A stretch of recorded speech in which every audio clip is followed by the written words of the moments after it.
Bismillahirrahmanirrahim. Assalamualaikum warahmatullahi wabarakatuh. Alhamdulillah alladzi bi ni'matihi tatimmus shalihat. Alhamdulillahilladzi arsala rasulahu bil huda wa dinil haqq liyudhhirahu 'alad dini kullih walau karihal musyrikun walau karihal kafirun walau karihal munafiqun. Allahumma ati nufusana taqwaha wa zakki anta man khairu zakkaha anta waliyuha wa mawalaha, amma ba'du. Bapak-bapak jamaah salat subuh, hafizakumullah ta'ala jami'an. Semoga Allah senantiasa menjaga antum semuanya. Ingat, sekarang sudah di bulan berapa? Jumadil akhir, tanggal 1 kalau nggak salah ya. Berarti sebentar lagi kita akan kedatangan tamu agung, yaitu bulan Ramadan.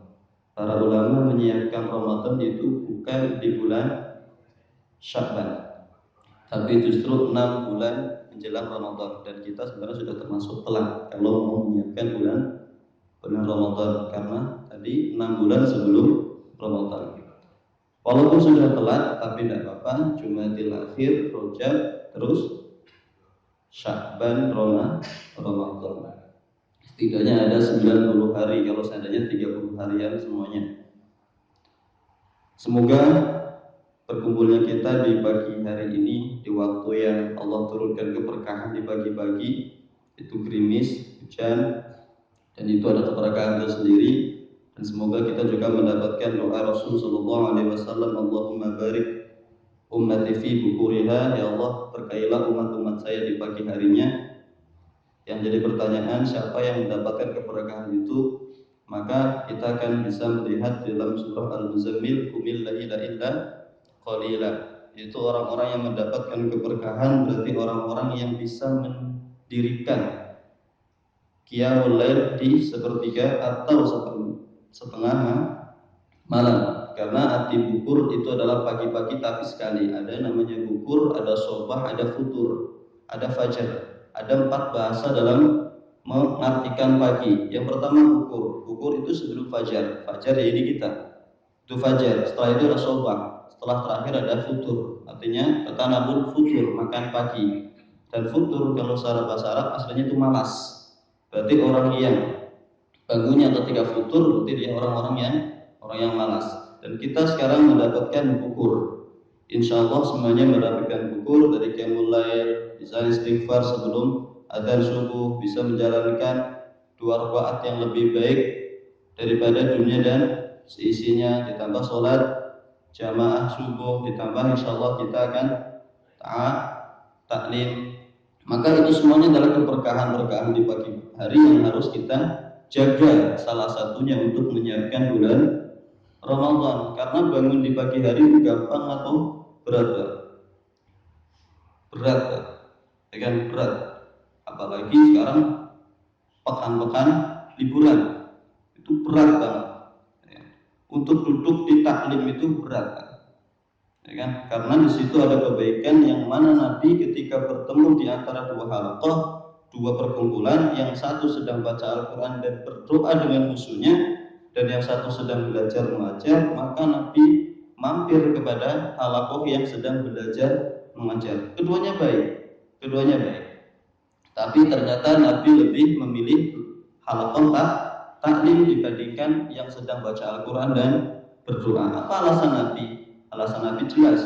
Orang yang baca Al-Quran dan berdoa belum tentu diterima doanya, dan juga belum tentu diterima bacaan Al-Qurannya. Tapi orang yang duduk di majelis taklim berarti ada kesungguhan dia untuk menghidupi agama ini. Maka itu termasuk jihad fisabilillah.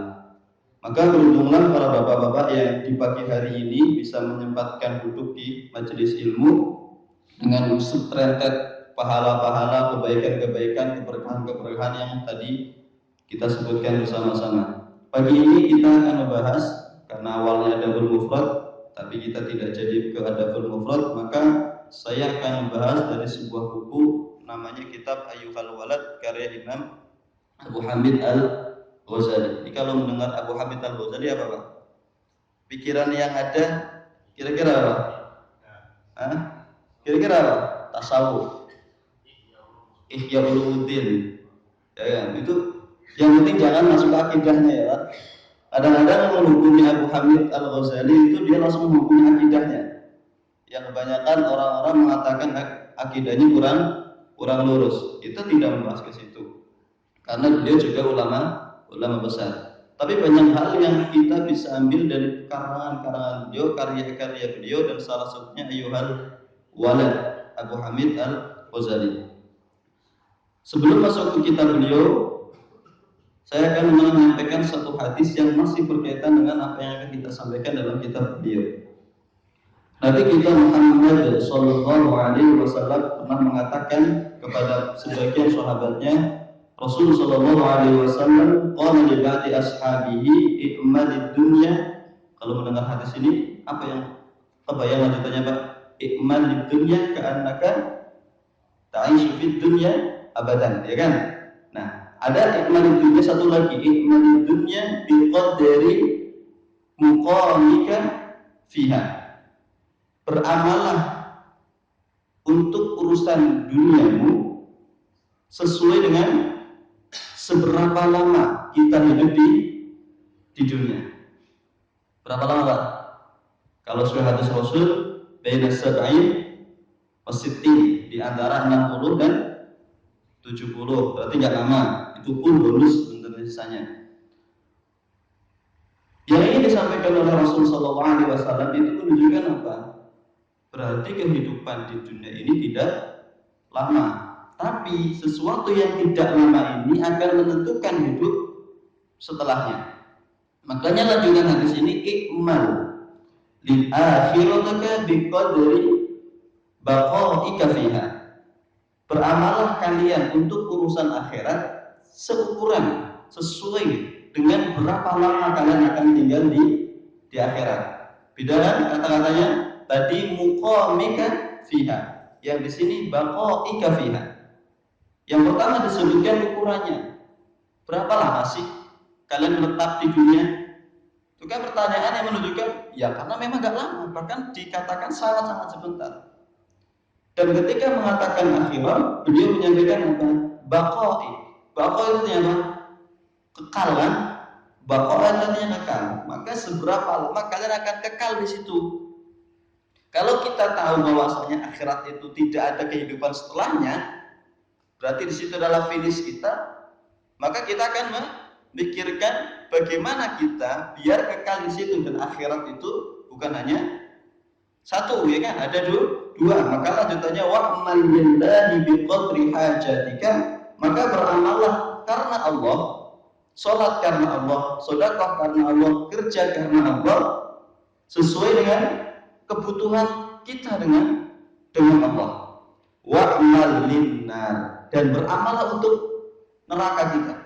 Semoga kita tidak termasuk. Wa'mal linnar, dan beramallah untuk nerakanya, neraka mereka semuanya.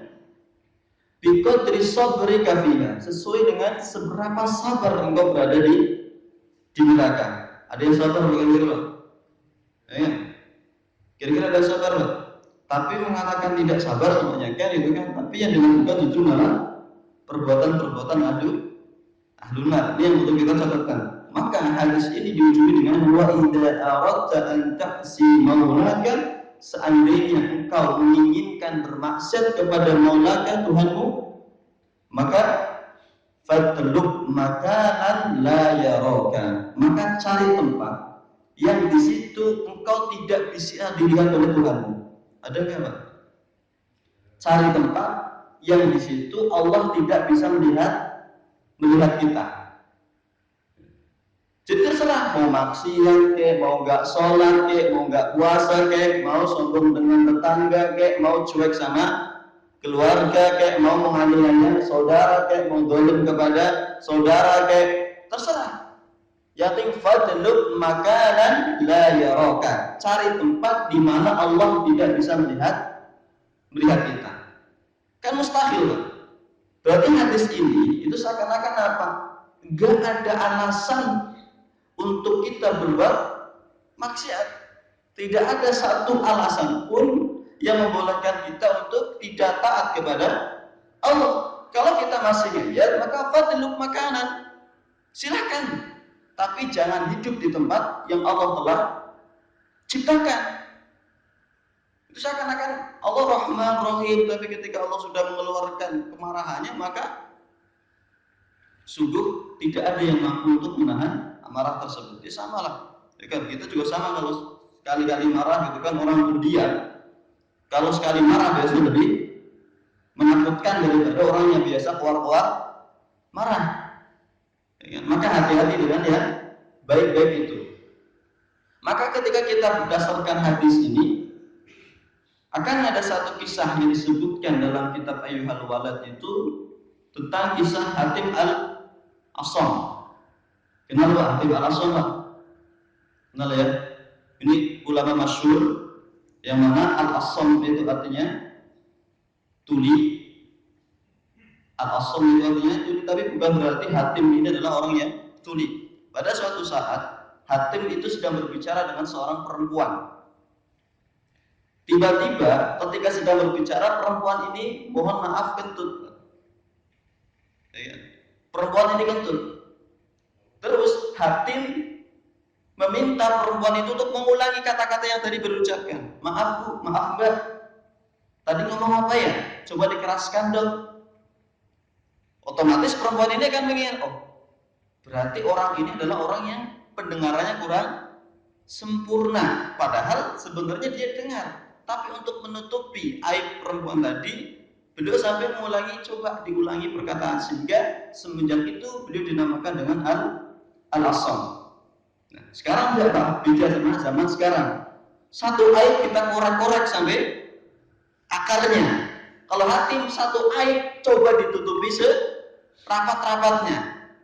Makanya barang siapa yang menutupi aib saudaranya di dunia, maka Allah akan tutupi aibnya di akhirat. Ya. Walaupun ada CCTV di akhirat dan semuanya akan diputar dari semenjak kita lahir sampai kita meninggal, tapi ada CCTV yang tidak bakal diputar, bukan dihilangkan Pak. Kalau dihilangkan beda ya. Ini ditutupi karena ada CCTV-nya, tapi Allah tidak tampakkan. Kalau sekarang terjadi kenapa? Ada 3 tempat CCTV cuma satu gitu kan, alasnya sambar, petir dan macam-macam. Itu beda urusan, itu urusan dunia, akal-akalan dunia. Tapi kalau di sini memang benar-benar Allah yang menutupi.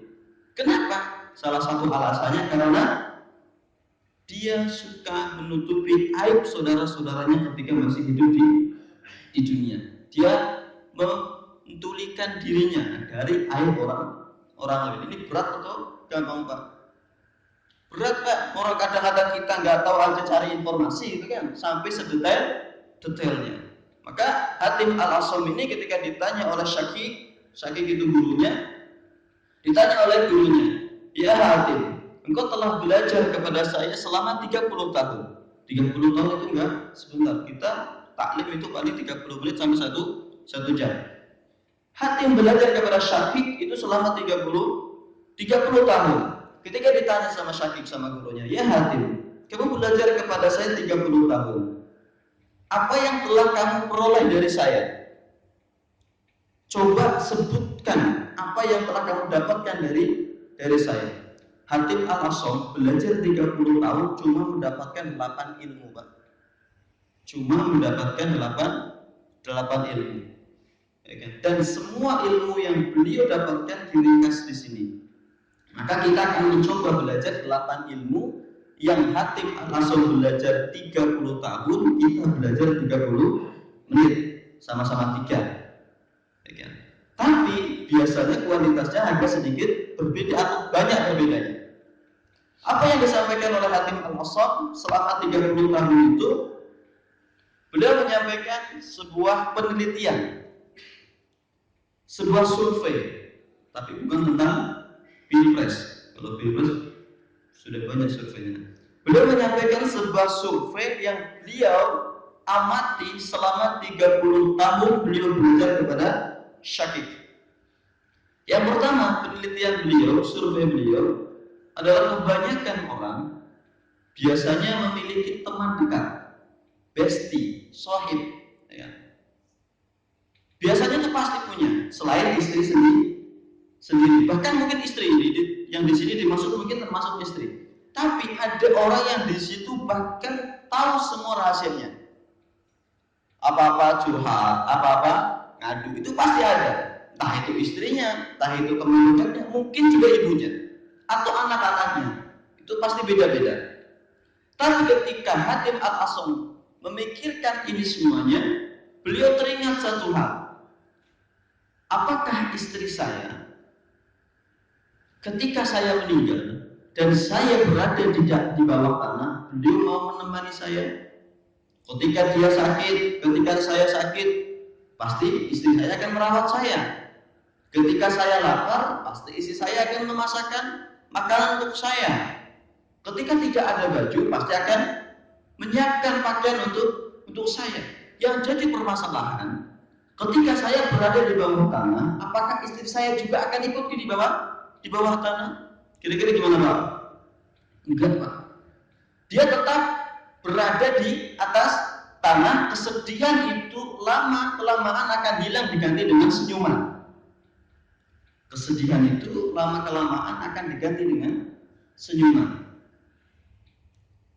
Ketika Hatim sudah memikirkan ini, berarti tidak ada yang nama teman saya di kantor, bestie saya di kantor, sahib saya di majelis ilmu, semuanya akan berdiri di atas tanah dan tangisan itu hanya sementara. Air mata yang keluar itu hanya sementara. Maka beliau teringat dengan sebuah hadis Rasul Shallallahu Alaihi Wasallam yang beliau pernah menyampaikan ketika di dalam kubur akan ada satu makhluk yang dia mendatangi dengan dua bentuk. Bentuk yang pertama, dia akan mendatangi dengan bau yang begitu menyengat, bau yang tidak enak, dengan bentuk yang menakutkan, dengan wajah yang begitu menyeramkan. Dan ketika makhluk yang kedua datang, maka makhluk ini akan datang dengan bau yang begitu harum, enak dipandang mata, ya kan? Pandangan-pandangannya akan menyejukkan, menenangkan. Hatim Al-Asam memikirkan, kedua makhluk ini siapa? Dan ternyata dari kedua makhluk ini berasal dari satu yang sama, sesuatu yang sama, yaitu apa? Amal. Amal ini bisa berubah menjadi makhluk yang tadi menakutkan atau sesuatu yang menenangkan. Ketika Hatim berpikir itu, terus apa yang saya incar dari dunia? Maka semenjak itu Hatim Al-Asam menjadikan amal soleh menjadi sahibnya, menjadi teman dekatnya. Kemana-mana yang teringat apa? Amal soleh. Dan lagi-lagi amal soleh itu tidak terbatas dengan tempat. Amal soleh tidak terbatas dengan waktu. Kalau kita membatasi amal soleh hanya masjid, hanya ketika waktu sholat, berarti kurang traveling gitu. Pikiran kita stuck di situ saja. Maka Hatim Al-Asam menjadikan amal solehnya sebagai sahib di kantornya. Mungkin kalau sekarang di situ dia akan memproteskan amal soleh. Di keluarganya dia akan memprotes amal soleh, di jalan, di pasar, apalagi di masjid. Banyak sekali amal soleh yang bisa dilakukan di masjid. Dan apalagi kita akan menjelang bulan Ramadan. Amal soleh itu akan menjadi berat ketika kita tidak biasakan sebelum Ramadan baca Al-Quran di bulan Ramadan. Normalnya gampang banget, normalnya. Tapi ada yang susah kan? Kenapa? Karena dia tidak terbiasa membaca Al-Quran. Menyapa saudara kan? Salam, salim, tanya mau kemana, itu berat kan? Dan apalagi ketika tidak dibiasakan, itu berat. Coba cek. Apalagi sama-sama bawa kendaraan, tambah berat, mau buka kaca saja itu berat. Maka amal soleh itu harus dibiasakan.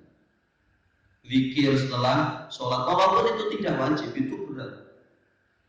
Qiyamul lail apalagi menjaga hati ini untuk tidak mengetahui aib saudara kita juga berat. Maka amal-amal soleh itu harus kita latih. Sehingga ketika Ramadan kita sudah siap menampung nih. Hati kita sudah mulai terbentuk untuk menerima amal-amal soleh. Karena kan sesuatu yang baik tidak mungkin bercampur dengan sesuatu yang buruk. Ya kan? Maka perintah Allah wala talbisul haqqa bil batil. Jangan sekali-kali kita mencampur sesuatu yang hak dengan sesuatu yang batil. Karena sesuatu yang batil walaupun sedikit itu akan mengalahkan sesuatu yang hak, yang benar. Maka hati-hati dengan sesuatu yang kecil, yang kita anggap kecil tapi itu sesuatu yang buruk. Karena apa? Dia akan berkembang nuktoh, dan nuktoh itu akan cepat berkembang. Kenapa orang kok malas sholat, malas baca Al-Quran? Karena dia sudah terbiasa dengan sebuah kemaksiatan. Karena kita sudah terbiasa dengan sesuatu yang melalaikan, sehingga ketika kita melihat sebuah amal soleh, ya kita biasa, bahkan cenderung menolak. Maka ketika kita mengingat banyak ayat, salah satunya Al-Insyirah itu kan tentang hati. Bagaimana Nabi dibersihkan hatinya dari 3 hal di dalam surah Al-Isra itu. Dan setelah itu baru apa? Beliau diperintahkan untuk beramal. Jadi hati disiapkan dulu sebelum datangnya Ramadan. Mulai sekarang ya kita siapkan pelan-pelan. Silaturahmi ke saudara, menyapa, sholat, mulai diperbanyak, mulai ditingkatkan kualitasnya. Dan 2 hal yang didapatkan oleh Hatim Al-Asam dari gurunya adalah manusia bergegas mengikuti keinginan dan hawa nafsunya. Ini kira-kira benar Pak penelitiannya Pak? Manusia rata-rata Pak, ketika ingin sesuatu ingin langsung diikuti, pengen ini langsung, ya kan? Hawa nafsunya bilang ini ingin segera dilakukan. Penelitiannya Hatim itu seperti ini Pak. Kalau salah disampaikan biar Ayyuhal Walad karya Imam Abdul Hamid Al-Ghazali segera direvisi. Beliau menyampaikan manusia kebanyakan rata-rata ketika ingin sesuatu dia akan segera mewujudkannya. Ketika dia membayangkan sesuatu dia ingin segera mendapatkannya. Apapun itu bentuknya, entah itu urusan dunia, tapi bukan berarti hawa nafsu itu dihilangkan, Pak. Hawa nafsu itu tidak harus dihilangkan, karena yang dipanggil oleh Allah ketika masuk dalam surga yang dipanggil siapanya, Pak? Ya ayyuhan nafsul mutmain, yang dipanggil siapanya, Pak? Nafasnya, jiwanya. Maka hawa nafsu itu tidak harus dihilangkan dan bukan untuk dihilangkan, karena dari situ kita bisa menjadi orang yang lebih mulia daripada malaikat. Maka nafsu itu harus dikendalikan, bukan dihilangkan. Kita ibadah tanpa nafsu itu nggak bisa, Pak. Contoh yang simpel, nikah tanpa nafsu bisa nggak? Mustahil. Itu nggak mungkin bisa. Maka nafsu itu bukan untuk dihilangkan, tapi untuk dikendalikan. Maka ketika beliau mengingat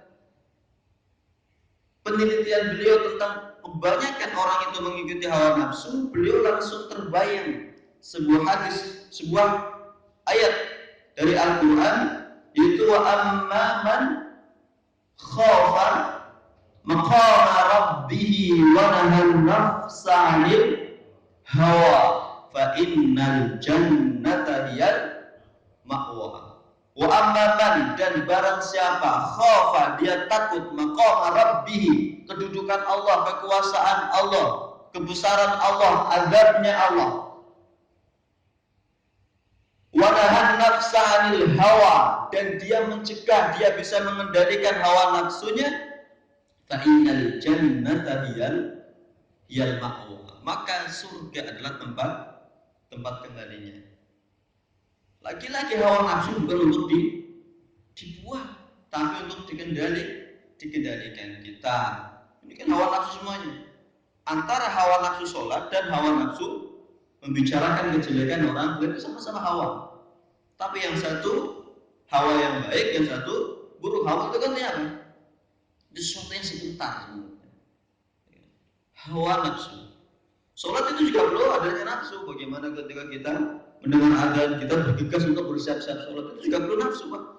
Kalau nggak ada nafsu, ya udah santai aja, menjadi kaum rebahan. Apalagi mungkin sibuk dengan pekerjaan ketika tidak ada hawa nafsu. Saya coba bersempat karena waktunya ternyata cepat juga. Yang ketiga, manusia berusaha mengumpulkan harta dunia. Lalu mereka mencoba untuk mempertahankan apa yang telah mereka dapatkan. Ini lagi-lagi benar atau salah, Pak? Kebanyakan orang rata-rata kerja itu mati-matian. Berangkat pagi pulang malam, lupa dengan keluar. Gak ada harta yang sangat besar, yaitu anak keturunan, yang itu adalah harta yang kekal, yang dia bisa menyelamatkan kita ketika kita ditanya oleh Allah tentang kehidupan kita di dalam dunia. Jangan sampai kita melupakan harta yang paling besar ini, yaitu keturunan kita. Benar ingat tuh, manusia kebanyakan kerja dari pagi sampai malam, dan lupa menyapa saudara, bahkan lupa bersamai anak. Gak tahu anaknya sudah sampai fase mana, anak saya sudah balik atau belum, anak saya sudah belajar bab sholat atau belum, anak saya sudah bisa baca Al-Quran atau belum, anak saya sudah berbakti kepada orang tua atau belum, anak saya sudah menjaga dirinya dari sesuatu yang haram atau belum. Gak tahu posisi anak kita sampai mana sekarang. Anak kita sudah di pos mana nih? Apakah masih posnya pos tamyiz, atau balik, atau mukallaf, atau taklif? Gak tahu posisinya di mana. Kita cek deh. Yang punya anak remaja, posisi anak kita sudah sampai mana? Jangan sampai anak kita sudah ada perasaan kepada lawan jenis, tapi kita tidak tahu bagaimana prosesnya, siapa anaknya. Berarti itu masalah, Pak. Berarti itu masalah yang berat, yang ini laki-laki akan dipertanggungjawabkan kepada Allah Subhanahu wa Ta'ala. Banyak sekali orang-orang sibuk dengan urusan harta, kata Hatim Al-Asam. Dia sampai lupa dengan waktu, dia sampai lupa dengan semuanya. Yang penting saya dapat uang, maka saya happy. Karena uang adalah kehidupan, kata mereka. Maka beliau langsung teringat dengan sebuah ayat, wa ma indallahi wa ma indakum yanfad wa ma indallahi ba. Apa yang ada di sisimu yanfad, dia akan apa? Lenyap sebentar. Wa ma indallahi ba, dan apa yang ada di sisi Tuhanmu, dia adalah sesuatu yang kekal. Dan lagi-lagi ketika Hatim mengingat ayat ini, dia langsung tasyarufkan, menginfakkan, mensodakokan semua harta yang dia. Tapi ini gak perlu dipraktekkan secara utuh ya, kasihan juga keluarga kita. Dalam arti apa? Kita memanfaatkan harta ini, dan infak sodakoh yang paling baik itu kepada siapa, Pak? Kepada anak kita, kepada keluarga kita, Pak. Infak sodakoh yang paling baik itu untuk keluarga kita. Diberikan uang itu untuk pendidikan anak-anak kita, untuk belajar dia membaca Al-Quran. Itu adalah infak yang paling baik. Karena dia tidak cuma menginfaki bangunan, Pak, tapi dia menginfaki generasi. Maka jangan sampai ketika kita melihat anak kita mempunyai pendidikan yang kurang baik, kita biarkan. Maka harta itu juga akan dituntut. Anak kamu disekolahkan di mana? Kamu bayar mahal-mahal, tapi apa kontribusinya untuk akhirat? Itu juga akan ditanya. Maka dalam usul fikih itu adalah nama istilah tabi. Sesuatu yang diikuti juga akan berkaitan dengan sesuatu yang mengikuti. Contoh, khamar itu kan haram. Orang yang membuat ikut haram enggak? Berdosa enggak? Berdosa. Orang yang menawarkan juga berdosa, orang yang jualan juga dosa, orang yang beli juga dosa. Akhirnya dosanya kemana-mana. Simpelnya gini, wudu hukumnya apa? Enggak ada hukumnya awalnya Pak wudu. Tergantung dia ikut kepada siapa. Kalau dia ikutnya sama sholat, maka wudhu itu akan akan wajib. Tapi dia tidak ikut kepada sholat, maka hukumnya sunnah. Bahkan terserah mau wudhu atau tidak. Tapi ketika dia mengikuti sholat, maka dia otomatis menjadi wajib. Dan ikutannya antara jadi mandi wajib. Juga menjadi kaitannya dengan sholat. Dan kaitannya dengan mengetahui hadas dan najis. Ini rangkaian yang semua menjadi wajib ketika dia berikuti dengan sholat. Sholat ini awalnya. Seandainya tidak ada sholat, maka wudhu tidak wajib. Mandi jenabah pun tidak wajib. Begitu juga mengetahui hukum najis dan hadas juga tidak menjadi wajib. Nah, kita ingin mempelajari anak kita sholat, maka sesuatu yang berkaitan dengan sholat juga menjadi wajib. Pendidikannya juga wajib. Kan? Dia mengetahui bab wudhu juga menjadi wajib. Dia mengetahui tentang mandi jenabah juga wajib. Dia mengetahui tentang hadas dan najis juga menjadi wajib. Nah, kita sudah tahu belum anak kita mengetahui itu? Kalau belum, ayo kita mulai perbaiki. Karena itu semuanya menjadi wajib. Wa ma indallahi, dan itu akan dipertanggungjawabkan oleh kita kepada Allah Subhanahu wa taala. Yang keempat, manusia mengira bahwasanya kemuliaan itu terletak kepada berapa banyak pendukungnya, berapa banyak hartanya, berapa banyak orang yang menyukainya. Ini lagi-lagi kalau salah bisa direvisi di karya Imam Abu Hamid Al-Ghazali.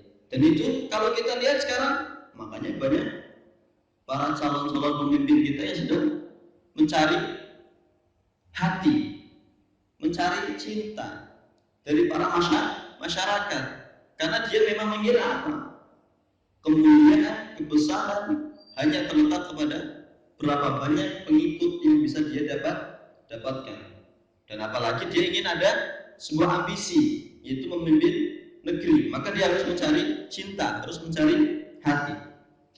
Dan lagi-lagi ketika beliau mengingat penelitian beliau tentang kemuliaan itu, maka beliau langsung membayangkan sebuah ayat dalam Al-Quran, ya ayyuhan nasu inna khalaqnakum min dzakarin wa unsa wa ja'alnakum syu'uban wa qaba'ila lita'arafu inna akramakum indallahi atqakum.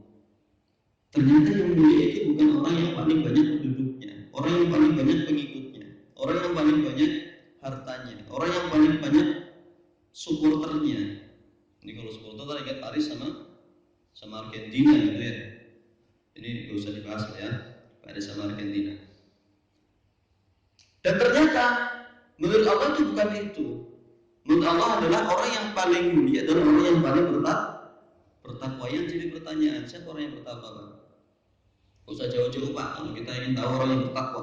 Orang yang bertakwa itu disebutkan di dalam surah Al-Baqarah ayat pertama Pak. Paling depan ketika kita buka Al-Quran, jadi gak jauh-jauh. Di situ disebutkan Alif Lam Mim Dzalikal Kitabul La Raiba Fihi Hudal Lil Muttaqin. Di situ disebutkan Al-Quran itu petunjuk bagi orang-orang yang bertakwa. Ayat setelahnya menjelaskan siapa itu yang bertakwa.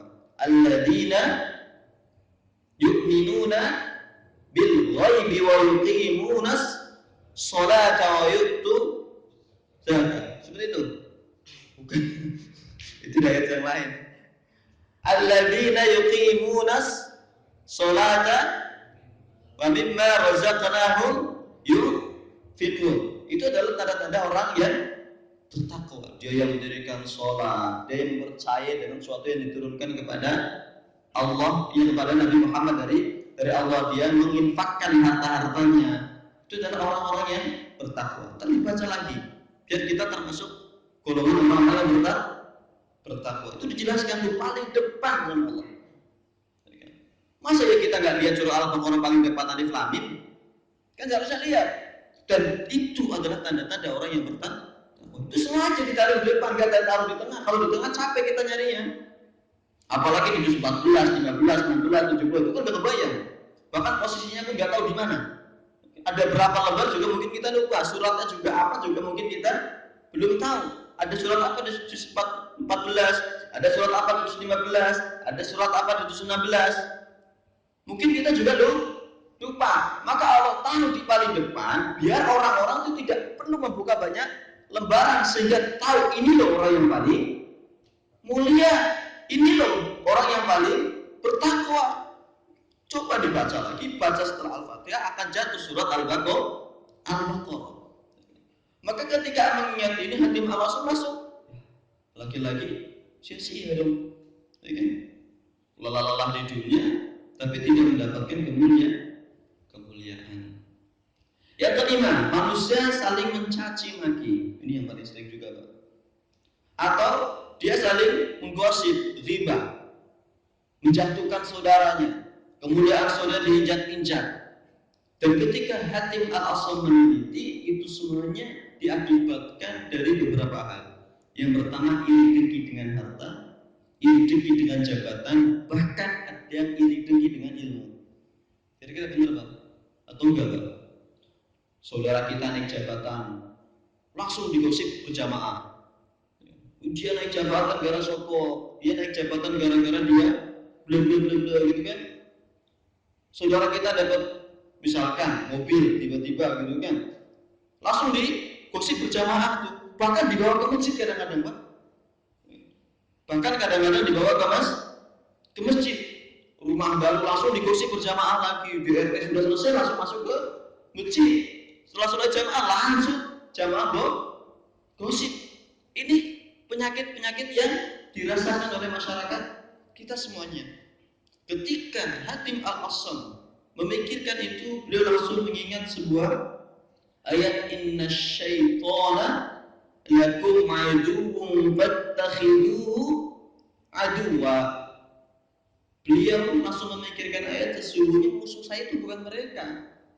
Bukan mereka-mereka yang mendapatkan jabatan tinggi, bukan mereka-mereka yang memiliki harta banyak, bukan mereka-mereka bahkan yang memiliki ilmu banyak. Sehingga sebenarnya tidak harus ada namanya ustaz saling tahdir, itu nggak perlu. Kenapa ada ustaz, ulama saling tahdir, saling menjatuhkan, saling menjelekkan? Karena apa? Saling iri dengan ilmu itu nggak perlu seharusnya. Biarkan mereka punya jamaah sendiri, biarkan juga jamaah sebelah ikut ustaz yang lain. Dia usah saling mentakdir, dia salah, dia menyebutkan ayatnya salah, posisi suratnya salah, nggak perlu, Pak. Capek kita ngurusin itu, ya kan? Karena inna syaitana itu, sesungguhnya musuh kita itu setan. Bukan para ustaz-ustaz yang beda pendapat, bukan para dai yang beda pemikiran. Itu teman kita, itu saudara kita. Kenapa kita harus musuhi gara-gara beda pendapat? Kenapa kita harus saling mencaci maki gara-gara beda pemikiran? Ingat, Allah mengatakan inna syaitana adu fattakhiduhu aduwa. Kata Allah, yang jadi musuh kita, yang perlu kita gosipi, yang perlu kita benci, yang perlu kita caci maki, itu adalah syaitan. Karena dia yang benar-benar menyesatkan, bahkan dia bisa masuk kepada orang ahli ilmu. Itu syaitan. Sabarnya luar biasa dalam menghadapi cobaan manusia, itu sabarnya luar biasa. Orang sholat dicoba, sholatnya yang lain dicoba, diuji sama syaitan, itu luar biasa. Maka ayo, mungkin kita suka dengan satu ustaz, satu dai, ya udah nggak masalah diikuti, tapi jangan menyalahkan saudara kita yang beda ustaz, beda dai. Ayolah semuanya saudara, biar tidak ada saling menyalahkan dan menganggap dirinya paling benar. Yang keenam, yang keenam atau kelima sekarang? Yang keenam ya.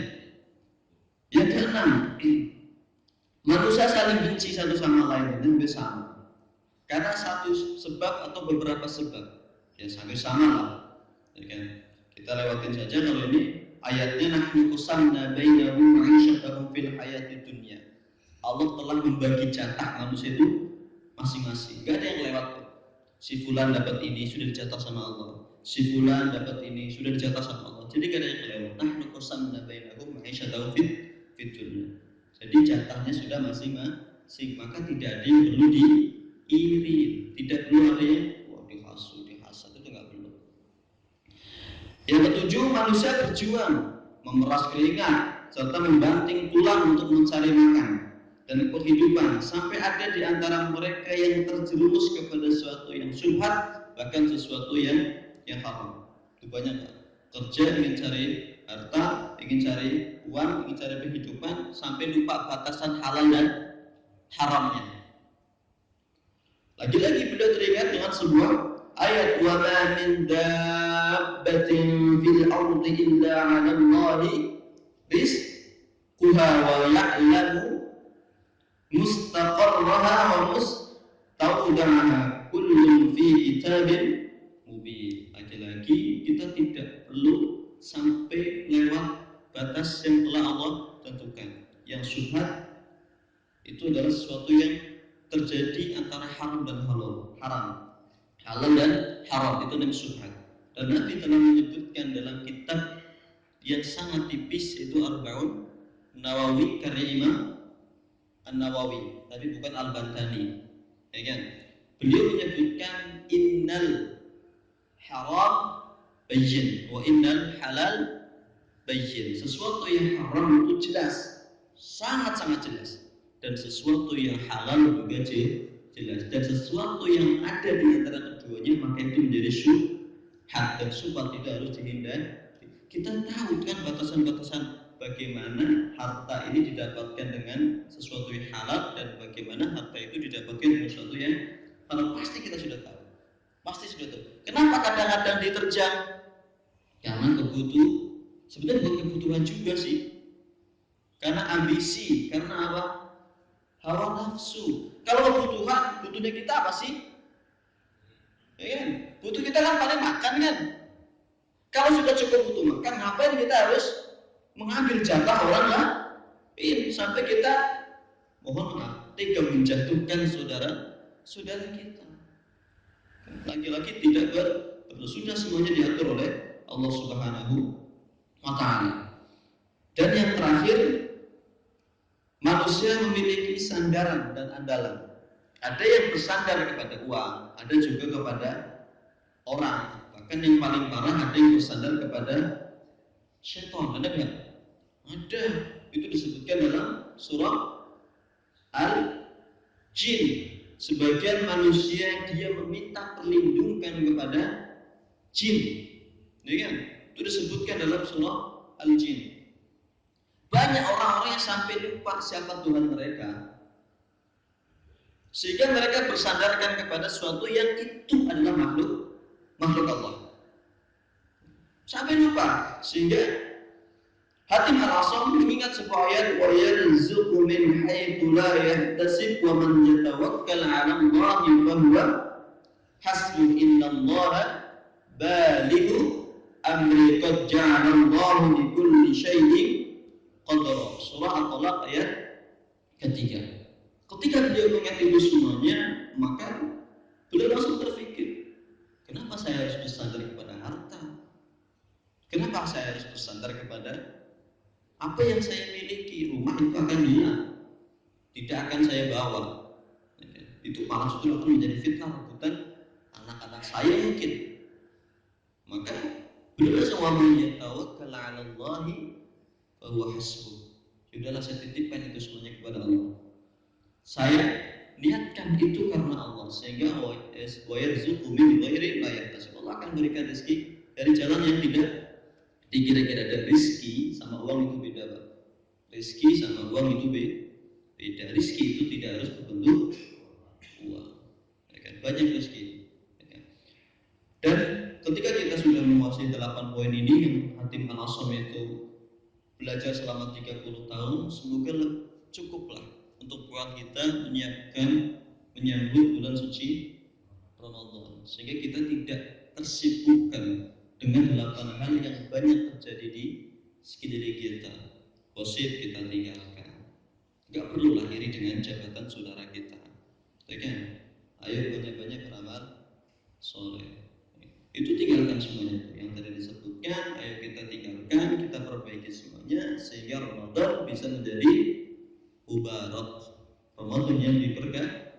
diberkahi, sehingga kita di dalam bulan Syawalnya kita bisa mendapatkan apa? Bisa kalau bulan Syawal apa kata-kata yang sering keluar ketika bulan Syawal? Taqabbalallahu inna itu kan minkum siyamana wa syamakum, itu satu. Semoga Allah terima semua ibadah kita, sholat kita, puasa kita, gitu kan. Ada satu lagi bahasa Indonesianya, seringnya apa? Kosong-kosong ya Pak. Kosong-kosong, nol-nol, gak ada dosa. Nah, kapan kita mendapatkan kosong ini? Ketika Ramadan yang berkualitas. Mungkin itu yang bisa saya sampaikan. Semoga kita bisa mendapatkan keutamaan Ramadan dan kita bisa menyambut Ramadan dengan senang hati. Jangan sampai kita berduka ketika Ramadan datang. Wah, sebentar lagi gak bisa makan nih. Sebentar lagi dikit-dikit dibangun nih. Sebentar lagi sholatnya tambah panjang nih. Jangan terbayangkan itu. Yang kita bayangkan adalah kenikmatan yang akan kita dapatkan di bulan Ramadan. Itu yang bisa saya sampaikan. Mohon maaf kalau ada yang kurang tepat, ada yang keliru, ada yang salah, ada yang menyakitkan dari ucapan-ucapan yang saya sampaikan. Akhirul qali hadza, astaghfirullah li wa lakum. Kita tutup dengan doa kafaratul majelis. Subhanakallahumma wa bihamdik, asyhadu an la ilaha illa anta,